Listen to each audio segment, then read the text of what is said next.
In a dingy basement located in Memphis, Tennessee, 6 white guys huddled together, scheming about a killing.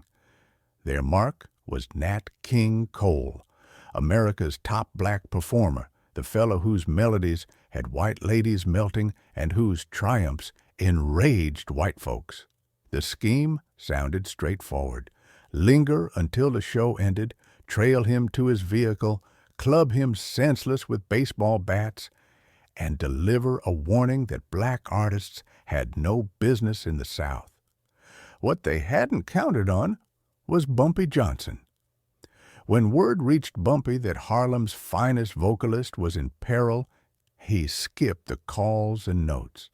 Instead, he hopped aboard a train, covered 1,000 miles, and strode right into that cellar 3 days prior to the performance. No bat in hand.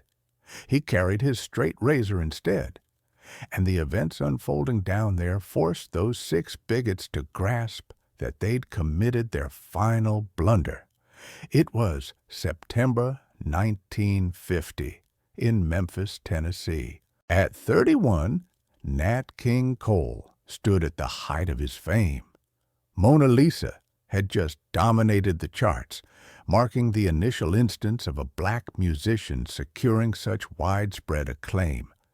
His singing flowed like velvet. His keyboard skills were masterful, and his ability to bridge audiences was revolutionary. White crowds adored him, which posed the very issue. Back in 1950, the South simmered like a tinderbox. The push for civil rights was starting to ignite.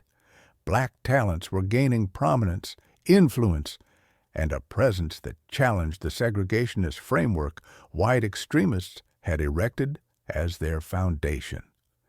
Nat King Cole embodied all their nightmares, a prosperous, celebrated, gifted black man adored by white women, a black man oblivious to his supposed station, a black man bold enough to shine.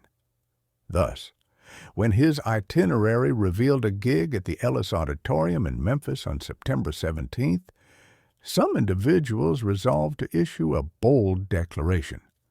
September 8th, 1950, 9:45 p.m.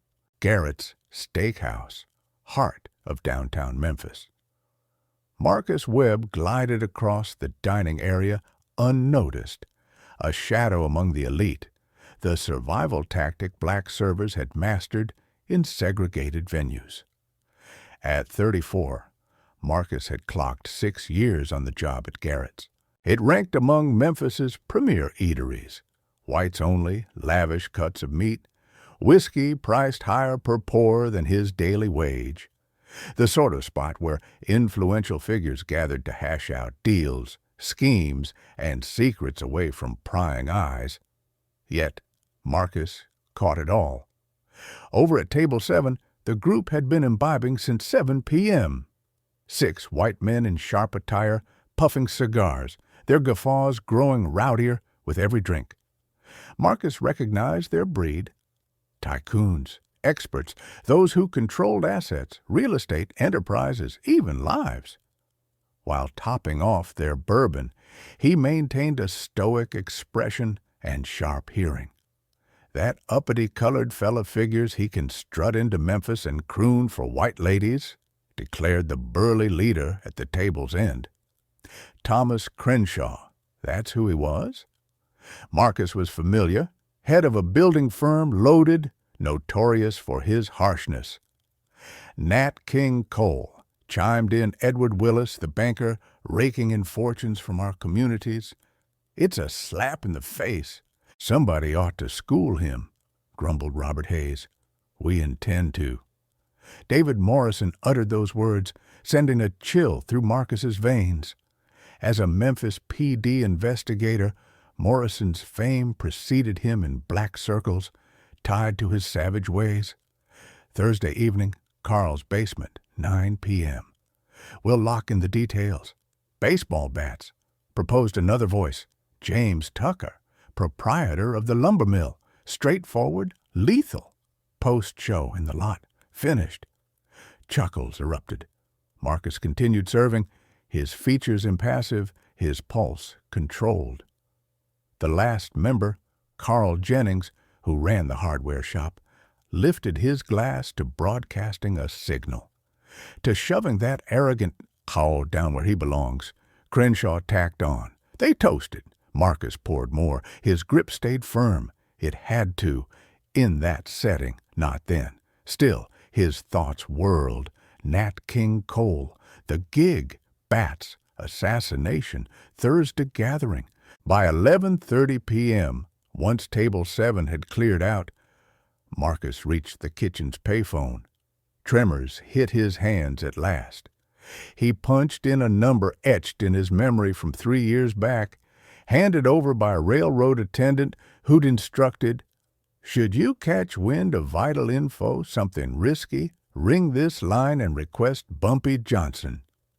It rang thrice. A gravelly tone responded, "Yes? Mr. Johnson," Marcus whispered softly.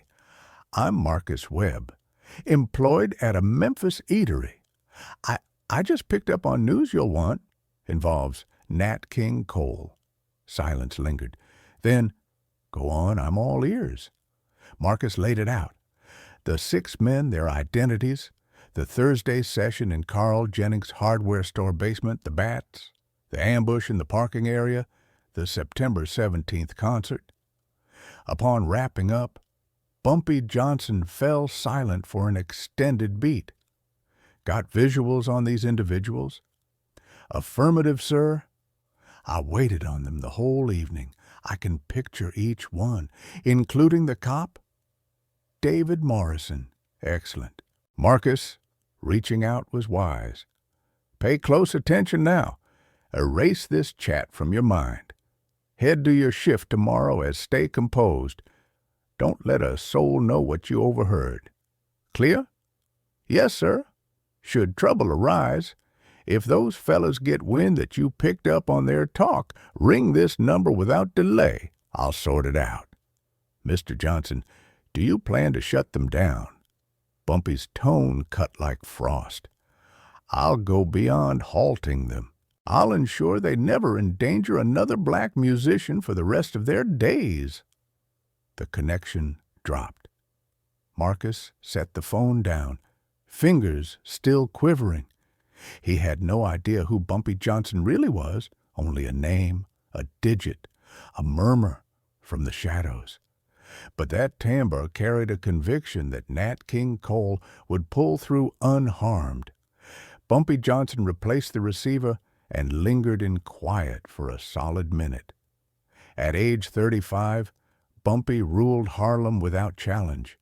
Fresh out of prison after 3 years, he'd seized control of the policy game, built his safeguarding web, and warned every mobster in New York that Harlem belonged to him alone. Yet Memphis lay 1,000 miles distant, with just 9 days to the performance, and 6 bigots shielded by cops were scheming to assassinate Nat King Cole. Bumpy eyed the cash stacked on his desk. $18,000 from the week's policy haul. Sufficient to snag a modest property. Plenty to grow his enterprise. Real significance. He shoved it away. By 5 a.m., Bumpy was gearing up. 2 outfits, grooming items, his straight-edge blade, and a .38 pistol. He boarded the 6 a.m. southbound from Penn Station to Memphis. 40 hours across 6 states. He kept his destination under wraps. No need to explain. Stephanie St. Clair would manage Harlem in his absence. Certain priorities outweighed the grind. Some causes justified a 1,000-mile trek and emptying every cent from his pockets. Nat King Cole's melody ranked among them. 40 hours from departing Harlem, Bumpy alighted at Memphis Union Station. The swelter enveloped him at once. Southern humidity, dense and clammy, worlds apart from New York's bite. He settled into a black boarding house on Beale Street as William Jackson, forking over cash up front for 7 days. Then he dove in. Come Monday afternoon, Bumpy linked up with his initial ally, Samuel. Quote 2. Johnson, a barber who'd hustled in Harlem during the 30s before heading back to his Memphis roots. Sam was in Bumpy's debt from way back. Bumpy strolled into Sam's shop at 3 p.m. The place fell hushed. Sam glanced up from lathering his client and blanched. Bumpy Johnson, goodness gracious. Once the doors locked for the night, they conferred. Bumpy shared the names Marcus had relayed. Sam supplied the backstory. Thomas Crenshaw, builder, wealthy, bigot, tied to the White Citizens Council. Edward Willis, banker, funding the divide. Robert Hayes, insurer, subtly vicious. James Tucker, timber dealer, furnishing lumber for Klan torches. David Morrison, investigator, the enforcer, tasked with staging it as mishap. Carl Jennings, tool shop owner, their gathering spot. "They're dead set on it, Bumpy," Sam murmured. "The council wants a spectacle. Nat Cole fits the bill, renowned enough to sting, dark enough to despise." "Where's Jennings' place?" Sam sketched a route. September 11th to 13th, Monday to Wednesday. Over 3 days, Bumpy vanished into Memphis like a specter. He staked out Carl Jennings' hardware outlet, mapped the grounds, spotted the rear alley access to the cellar, unbolted, unguarded, rank amateurs. Snorts, he slipped $20 to a janitor at First National Bank. She verified Edward Willis's habits, his daily grind, his soft spots. He shadowed David Morrison from the station house to Murphy's Tavern, the cop's nightly haunt post duty. By Wednesday night, September 13th, Bumpy possessed it all. 6 identities, 6 visages, 6 marks. Assembly set for Thursday, September 14th, 9 p.m. Jennings Hardware Cellar. Show on Sunday, September 17th, Ellis Auditorium. Scheme, clubs, lot assault, post-performance. Bumpy had a single day to derail them, one evening to snuff it out before launch. September 14th, 1956, Thursday, 8:45 p.m. Bumpy waited in the lane behind Jennings Hardware, clad head to toe in shadow, razor gripped in his right fist, .38 tucked in his belt.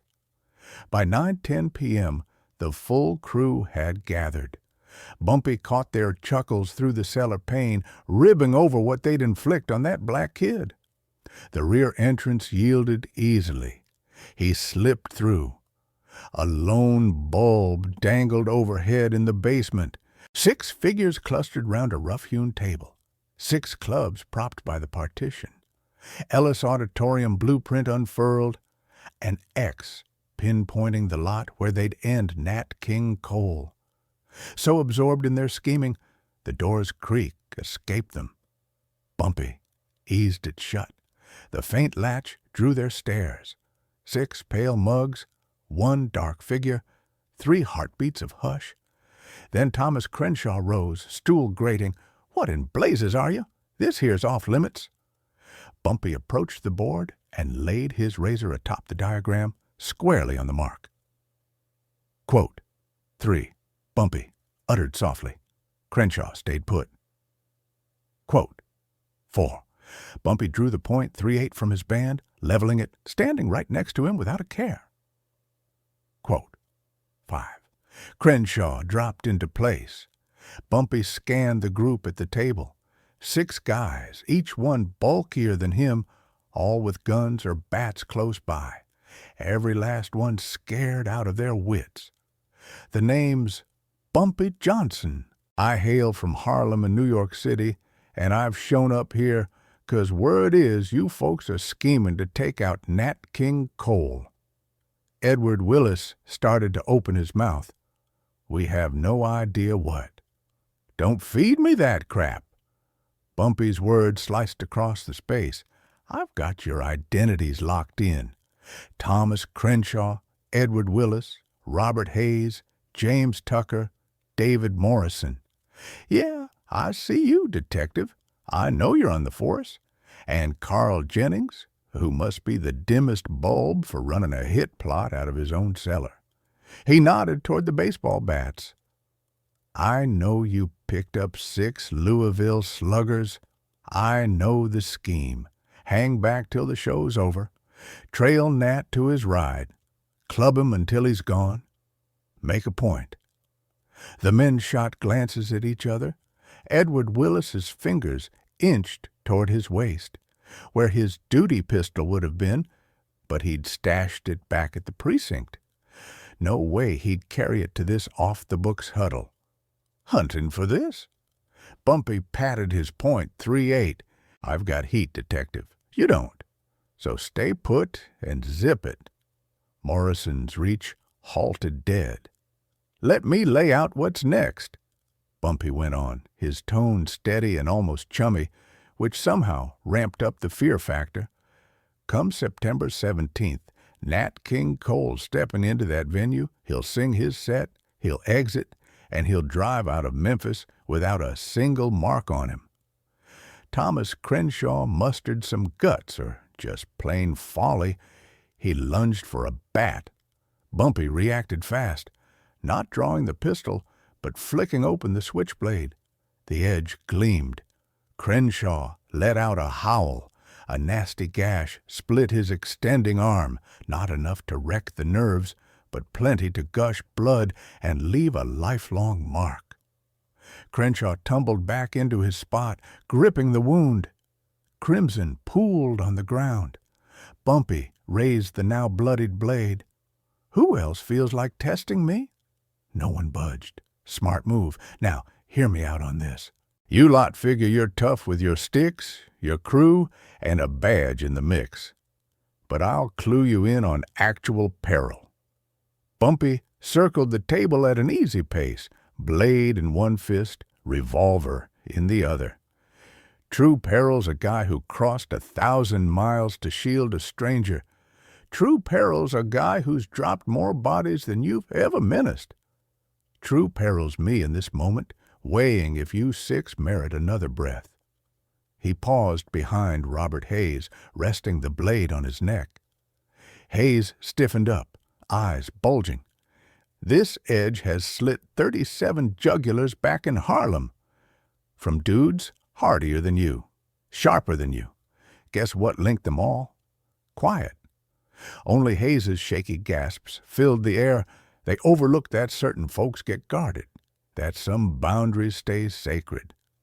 He applied just enough pressure to nick the skin, coaxing a fine trickle. Hayes choked out a noise like a choke cry. Nat King Cole's that kind of protected.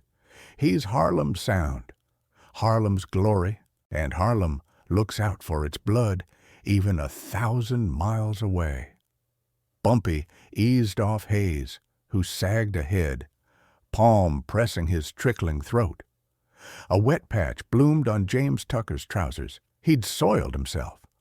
All right, fresh strategy, Bumpy announced. September 17th, you won't come within spitting distance of that hall. You'll hole up at your houses, jobs, or pews, but keep clear of Nat King Cole by at least a mile. And if we say no, Willis murmured, voice faint as a ghost, then I'll wipe out every one of you. Bumpy delivered it casual as chatting about rain. Not right now, perhaps not next week, but I'll track you individually, and I'll finish the job. He returned to the table, snatched the map, and ripped it apart. I know your addresses, I know your workplaces, I know your kids' schools. Edward Willis, your girl's got piano classes Tuesdays at Mrs. Henderson's on Poplar Street. Carl Jennings, your spouse hits Cooper's Market Saturdays at dawn. David Morrison, you knock back drinks at Murphy's Tavern post-shift every evening. Their complexions drained to gray. Should anything befall Nat King Cole in Memphis, in Tennessee, or anywhere across the nation, I'll pin it on you, and I'll return, skipping the blade for fuel and a lighter. Bumpy headed for the exit, then halted. Last bit. Thomas Crenshaw's leaking bad, patch him up. Claimed to the docs he nicked himself on shattered glass. 'Cause if word of this gathering leaks, if it turns into a cop filing or tabloid scoop, I'll figure one of you squealed, and loose lips carry prices. He eyed each face once more. September 17th, stay indoors. Stay breathing. Bumpy stepped into the Memphis darkness. September 17th, 1950, a Sunday, Ellis Auditorium. Bumpy had kept vigil on the building from 2 p.m. onward. He'd staked out a spot opposite, gaze sweeping all doors, every expression, each vehicle rolling into the lot. At 7:30 p.m., Nat King Cole rolled up in a sleek black Cadillac. He emerged, greeted the modest bunch of admirers waiting, flashed his signature grin. Bumpy eyed the throng, checked profiles, observed the 6 were finished. They didn't appear. By 8 p.m., Nat stepped out onto the platform. The crowd of 2,000 rose in applause before he even settled at the keys. Bumpy eased in through a side door, lingering near the rear of the hall. Nat started performing. Mona Lisa, Mona Lisa, they've called you that. His tones echoed through the room, velvety, flawless, without strain. Each melody echoed the reasons Bumpy had journeyed over 1,000 miles, why he'd confronted a group of 6 bigots in that dim cellar, why he'd gambled it all. For this sound, this gift was far too valuable to vanish. Once the show wrapped, Nat mingled in the lot, scribbling signatures, chatting with admirers, snapping pics, then slid into his Cadillac and headed securely to his lodging. Bumpy observed until the red glows faded into the night. Afterward, he made his way to the depot and boarded the late-night rail back to Harlem.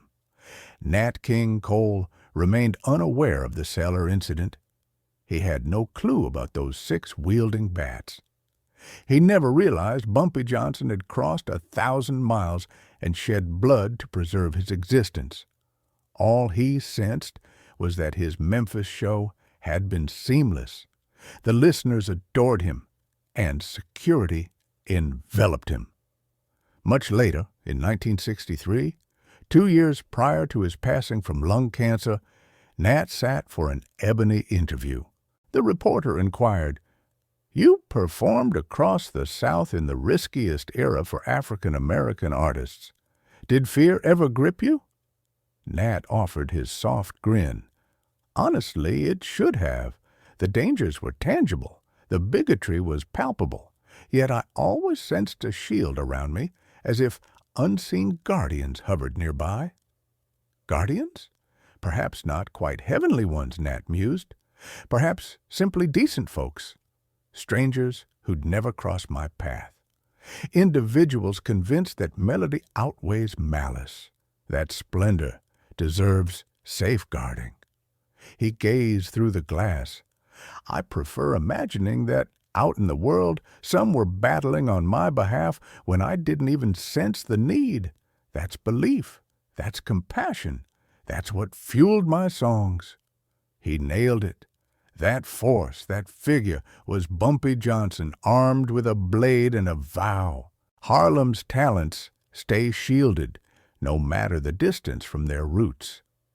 In the Memphis residence where Bumpy had lodged, the owner discovered an item post-departure, a sealed packet holding $100 in bills, plus a message from Marcus Webb's kin. Relay that William Jackson conveys gratitude. The proprietor passed the funds to Sweet Sam, who located Marcus. Marcus unsealed it, scanned the words, and grasped the truth. The caller from earlier was genuine. The safeguard was authentic. Nat King Cole had been rescued by a stranger he'd never encountered. Regarding the 6 in the basement, Thomas Crenshaw's limb mended poorly. A jagged mark stretched from his wrist to elbow, rough and twisted. Robert Hayes departed Memphis after half a year, relocating to Oklahoma, silent forever about that September evening. David Morrison quit the force in 1951, blaming private matters. The rest lingered in Memphis, muted their tongues, and steered clear of African-American performers. And if Nat King Cole's tunes aired on the dial, appeared in print, or sparked talk, they'd pivot the discussion abruptly. They recalled the figure with the edge. They understood he honored his oaths. September 1950, Memphis, Tennessee. The evening when 6 prejudiced souls plotted a killing only for Bumpy Johnson to halt it at the outset. The moment one person's vitality drained so another's melody could endure. The occasion, a server dialed a number that altered fates. This tale is what Nat King Cole never learned. The unseen protector he never crossed. The defense he never witnessed. Yet Harlem recognized it. Memphis did too. And every bigot in the South got the message. Hate if you must. Issue warnings if you dare. Scheme away. But Harlem's creators remain guarded eternally, even thousands of miles afar. That's beyond mere safety. That's devotion, and that's strength. If this account of bravery, devotion, and hidden valor stirred you, tap subscribe and crush that like. Pass it along to folks who ought to grasp that true saviors don't seek applause. They simply deliver results. Leave a thought below. Has an unknown ally ever shielded you without your knowledge? Let's preserve these hidden narratives.